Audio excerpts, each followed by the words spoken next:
Libra o si la lunación, el grado 15 de Piscis te cae en casa 6. Bueno, aquí yo creo que Libra tiene la posibilidad de poder utilizar a Marte justamente para generar acciones de servicio, ayuda comunitaria. Recordemos que el eje 612 tiene que ver con ayuda desinteresada, ayuda ad honorem. Entonces, qué gran momento para poder encontrar ahí un foco de utilidad, ¿sí?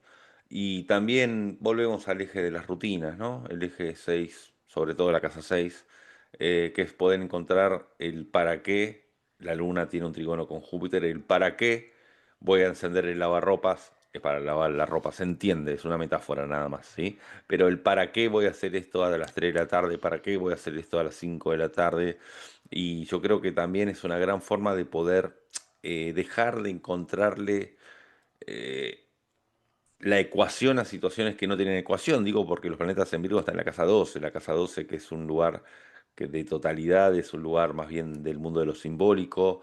Es como dejar de querer encontrarle esas situaciones mentales, aquello que no tiene una racionalización, ¿sí?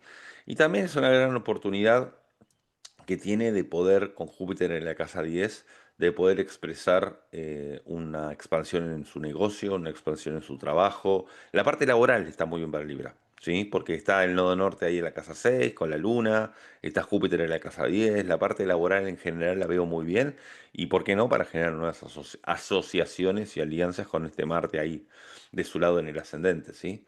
Pero me parece importante que el regente, que es Venus, al estar en Leo de la casa 11 también pueda ser parte de espacios creativos, de espacios grupales en los cuales se desarrolla algún tipo de actividad creativa. Es para subirse al escenario y hacer danza, baile, teatro, mucho para eso.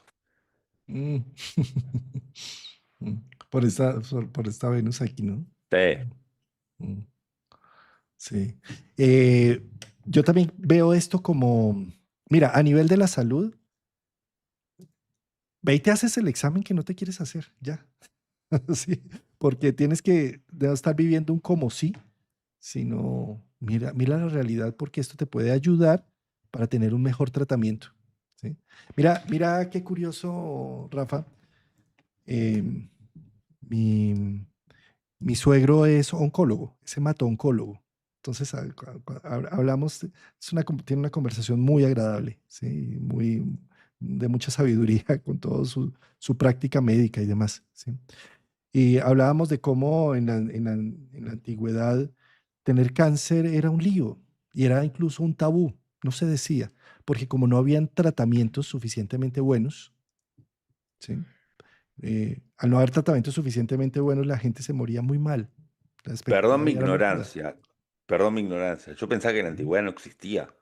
No, siempre ha existido el cáncer, siempre ha Ah, ok, existido. una Lo que pasa es ignorancia que total mía. lo que no existía era los tratamientos que existen hoy, ¿sí? Y a eso es lo Está que bien, eso voy. seguro, pero pensé que no existía. Sí, Eso es lo que yo no, pensaba. no, entonces, Ok. entonces fíjate cómo, no sé, y no estoy hablando de una historia muy antigua, ¿no?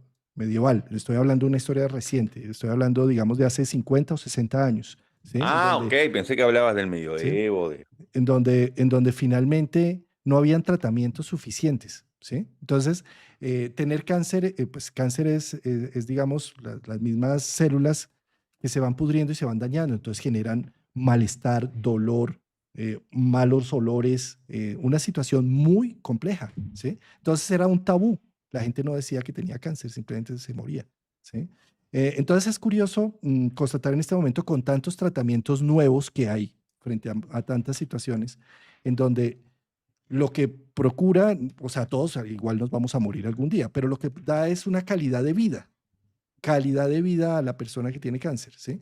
Y cómo de pronto en muchos de los ámbitos esotéricos, nueva era, no, yo tengo cáncer y yo no me voy a hacer nada, yo no me voy a hacer ninguna. Y entonces hablábamos de cómo no se trata de no hacer nada, ni de morir dignamente, ni nada de eso, sino de tener calidad de vida. Es algo así como, no, yo no sé, tengo cáncer en la pierna, pero entonces yo dejo de comer. No, pues ¿cómo va a dejar de comer? Le va a dar hambre. O sea, es decir, de alguna manera poder mirar uno cualquier diagnóstico en este momento de una manera real, racional y aterrizada, le puede a uno permitir tener una mejor calidad de vida por los avances tecnológicos en muchos sentidos, ¿sí? Entonces, eso es a lo que voy. Desde la salud. Ahora, lo quiero pasar a otro ámbito con la casa 6, que es desde lo laboral y desde los subalternos, ¿sí? Eh, si yo no quiero ver que mis colaboradores no están haciendo lo que tienen que hacer porque yo sigo viviendo un como si la vida estuviera dando y como si la empresa estuviera generando y de todo. Y no quiero ver, esta luna llena me pone en evidencia temas de los colaboradores que no me puedo hacer el ciego, ¿sí? Y que o bien, o yo no estoy dando lo suficiente como patrón hacia ellos, o bien ellos están evadiéndose y no están haciendo sus funciones. En todo caso, necesito, algo se pone ahí en evidencia. Lo pongo tanto en temas de salud como en temas laborales, ¿sí? La luna llena, el semáforo en rojo se prende para atender esa zona del horóscopo. Se prende para atender el cuerpo, la salud, y el trabajo, lo laboral, con realidad. La idea es míralo con realidad. Y desde la perspectiva de esa Venus, regente de Libra en casa 11, en Leo, está diciendo, ¿a quién sirve todo esto? ¿Para qué está sirviendo este trabajo que estoy haciendo? ¿A quién sirve el grial? ¿A quién sirve? ¿A la economía, a mi dinero, a mi ego, a mi estructura o algo más profundo, más trascendente? Es un poco como lo que decían de la persona que ponía ladrillos, ¿no? Un obrero dice simplemente, no, yo vengo a poner ladrillos para, pues, para que me paguen un jornal y se acabó, ¿sí? Y otro dice, yo estoy construyendo ciudad, yo estoy construyendo un edificio, yo estoy construyendo algo donde va a habitar personas, ¿sí? Es un poco, ¿para qué sirve todo lo que estoy haciendo? Si simplemente lo hago por hacerlo y ya. Perfecto, así es para Libra.